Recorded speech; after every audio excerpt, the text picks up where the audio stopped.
and welcome to what is, I'll admit, a late video in uploading and creating this. However, I've had some internet problems, so that's about the past. Forget about that.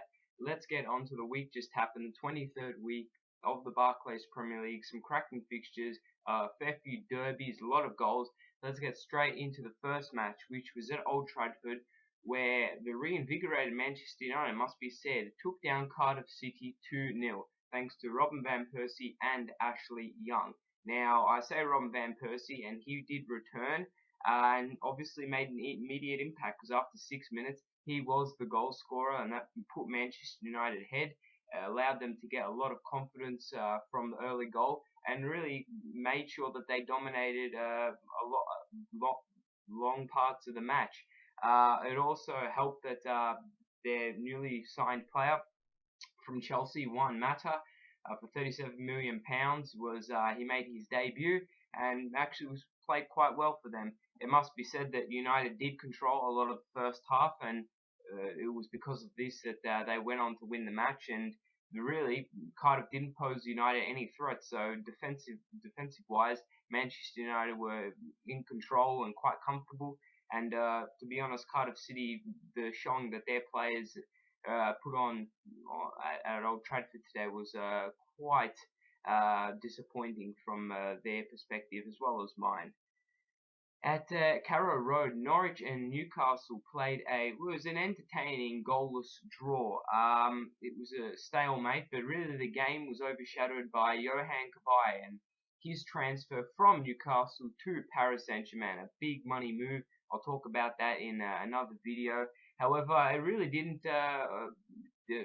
affect Newcastle at all. I mean, they had Hatem Ben Arfa and Loic Remy, and these two players were especially dangerous for Newcastle on the counter-attack. And if it wasn't for Norwich City's goalkeeper, John Roddy, I think that Newcastle may have picked up 3 away points. However, in saying that, Newcastle did dictate the play, but Norwich did grow into the game. Their fans were really boisterous and getting behind them to push on for a goal. However, it wasn't to be. Gary Hooper came very close. He hit the crossbar, but the game was kind of marred at the end, where Johnson from Norwich City and Loic Remy from Newcastle both got sent off after a scuffle. So the game finished on a sour note there. At St Mary's, between two teams that like to dictate and play the same type of football, it was a 2-2 draw between Southampton and Arsenal. For Southampton, the scorers were Jose Font and Adam Lallana, and for Arsenal, Olivier Giroud and Santi Cazorla. For Southampton, they played an absolute blinding first half. The best football I've seen Southampton play in a long, long time, especially since they've been up in the Premier League. They outpossessed, they outpressured, and they outpressed Arsenal today in the first half. In the second half, it was a contrast of halves, to be honest. Second half, Arsenal came out, and for the first about 20 minutes, absolutely dominated Southampton. They were passing the ball very fluidly, making sure they hit Southampton and were dangerous on the counter-attack, and they were played at Arsenal's best. However, they did concede the equalising goal scored by Adam Lallana. It was a very cheapish goal. Sloppy defence, it must be said, on Arsenal's behalf. Haven't really said that much about their defence this season, but must concede that it was a dreadful goal. However, in terms of looking at the game on a holistic level for both teams, very deserved and equal point, because both teams played very well. In Wales, and particularly Liberty Stadium, where Swansea defeated Fulham 2-0 thanks to goals through John Joe Shelby and Chico Flores. Now, Fulham are in dire straits at the moment. They're 1 point off the bottom of the table. However, due to this win, Swansea moved 5 points above the relegation zone. Now, Swansea, they did have a lot of chances. They did possess the ball fairly well. And for the most part, for about 60 minutes, the first 60 minutes, they hit the crossbar twice due to John Joe Shelby. However, third time lucky, as they say, and he was able to get the goal. And after that, Swansea were really in cruise control mode. They got another goal, as I said before, through Chico, and 3 vital points for them. And it must be said, an interesting stat here, Swansea, through that win, have ended an 8-game winless run. So for them and their fans, after a not so good patch in the Barclays Premier League, about a little over a month of poor fixtures, they finally get a much-deserved win. We'll go into London at Selhurst Park, where it was kind of deja vu all over again for Crystal Palace, because it was their third successive home win against Hull City 1-0, and the goal scorer, like last week, was Jason Punchin. He scored again, and in terms of the game, Hull City did come there, and they did start off the better side, it must be said. However, somehow under Tony Pulis, Crystal Palace have really just got a fighting spirit, similar to when they came up for the first couple of matches in the Premier League, but more so now that they can compete with teams tactically and through effort and sheer quality.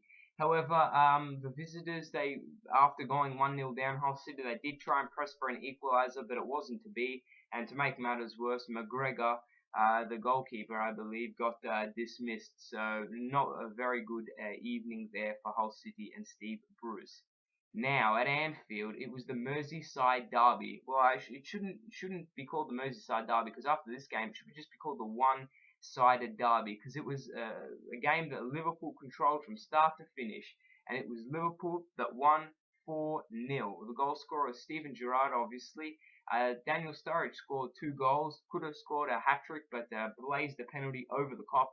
And Luis Suarez capped off a terrific and sensational performance for the Reds. Now, in terms of the game, it was all about Daniel Sturridge. He scored 2 goals in 2 minutes, and again, he could have scored a hat-trick, but missed. He was man of the match. Again, his pace, his runs, his vision to pick out a pass was absolutely superb, and I don't think Everton were able to hand him nor Suarez, as well as Roberto Martinez, probably wanted them to. Everton, it must be said, did not lie down. They did show spirit. They fought a bit, tried to get back into the game, and especially get a goal. Wasn't to be, though. And in terms of my opinion, I think that they were kind of outclassed and kind of overawed by the situation. It was a big game. Both teams needed 3 points, and I don't think Everton had that big team mentality going to Anfield and believing that they could win, in which case they didn't, and they got destroyed. Another derby took place in the Midlands at Villa Park, where Aston Villa beat Bromwich 4-3. It was goals galore. And for Aston Villa, they've notched up their 300th Barclays Premier League win. So congratulations to Aston Villa there. It was a close game considering all the goals. It was a topsy-turvy match, very open.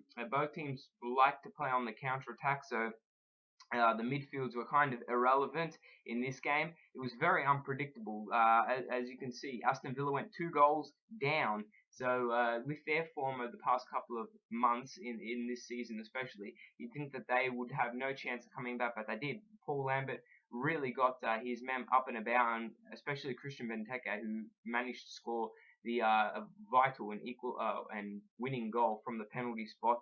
And Villa continued to fight, believe, especially in a derby. And for them, it must feel good to get an outstanding derby win. And again, 3 points to keep them up and around the mid-table and out of the relegation zone. At Stamford Bridge, it was a classic game, really. It was Chelsea 0, West Ham 0, and you're thinking, how is that a classic game? You should have seen it. Chelsea absolutely dominated the play. They had, I believe, I read the stat, they had above 30 shots on target or on goal. West Ham only had 1, and West Ham just defended for their lives. It was basically 10-0-1 formation. 10 defenders and just chucked up Andy Carroll up top. And to be honest, it really worked. Chelsea couldn't get past West Ham's defense. They couldn't break them down. They tried different styles of play, get the balls out to the flanks, cross balls into the box, play little 1-2s with Hazard and Oscar and the likes of that. And West Ham were just resilient and refused to concede a goal. And it was made to be better because Adrian, the goalkeeper, had a fantastic game. And just to be honest, Jose Mourinho a bit whiny at the end. You can understand, fair enough, because very defensive and negative tactics by Allardyce. But hey, it got the job done. West Ham in a derby got a nice away point again, keeps them away from the relegation zone. And for Allardyce, it just must be said on his part, clever tactics, and well done, Sam. At the Stadium of Light, it was Sunderland taking on Stoke City and beating them 1-0 due to an Adam Johnson goal. Now, he keeps his good run of form going, and for Sunderland, that means that they're out of the relegation zone. It was only the goal came as due to a Asmir Begovic mistake. You won't be hearing that very much from now on, because he's a very good goalkeeper. However, he just made a crucial mistake at the wrong time, and to make matters worse, Stefan Nzonzi for Stoke City also got sent off, so they were down to 10 men, and I don't think there was no way they were going to win this game after that. Stoke did give Peter Odemwingie his first start after a swap from West Bromwich Albion. However, the Black Cats, it must be said, they did start well. Gus Poyet again keeping his team exactly the same as it was midweek, and you can tell that they've got a lot of confidence because the same players are playing and really gelling well together. For Stoke, they did grow in the match, it must be said, but once Nzonzi got sent off and they were a goal behind, they were never going to manage to be able to get 3 points or even 1 point in that match there.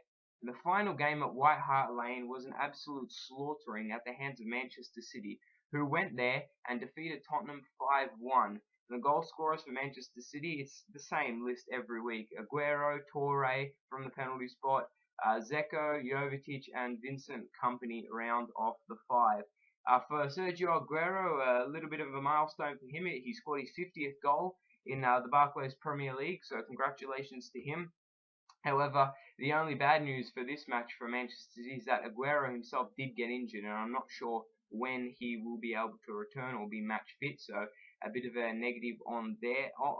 For Tottenham, Danny Rose did manage to get sent off after what was deemed a reckless challenge. However, in this match, Tottenham were out of place. They were outclassed by the likes of Kompany, especially Torre and Fernandinho in the middle of the pitch. And for Manuel Pellegrini's men, they put in a scintillating second half performance where they scored a bucket load of goals from defence to attack. They were absolutely sublime. They passed the ball very well, and they created a bucket load of chances, and they just pressed and really pressured Tottenham into making mistakes and making passes that they didn't really want to make. And it culminated in Manchester City winning and ensuring that they they move on top of the table for the first time in God knows. But you have to go back to the start of the season to see where they were, but they're at the top of the table right now by 1 point. So that is my review of the 23rd week of the Premier League. Again, I apologise for uploading a day later. However, in the next couple of days, 2 to 3 days, I will make the January transfer review video, which will be very interesting. It'll talk about all the moves that your club has or hasn't made. And after a day or two after that will be the review of the 24th week in the Premier League. So again, I apologise for the late upload. Nothing I can do about it, but the video is here and now. I hope you enjoy it. Again, another face cam. They will all be face cam from now on. Thanks for watching, and goodbye.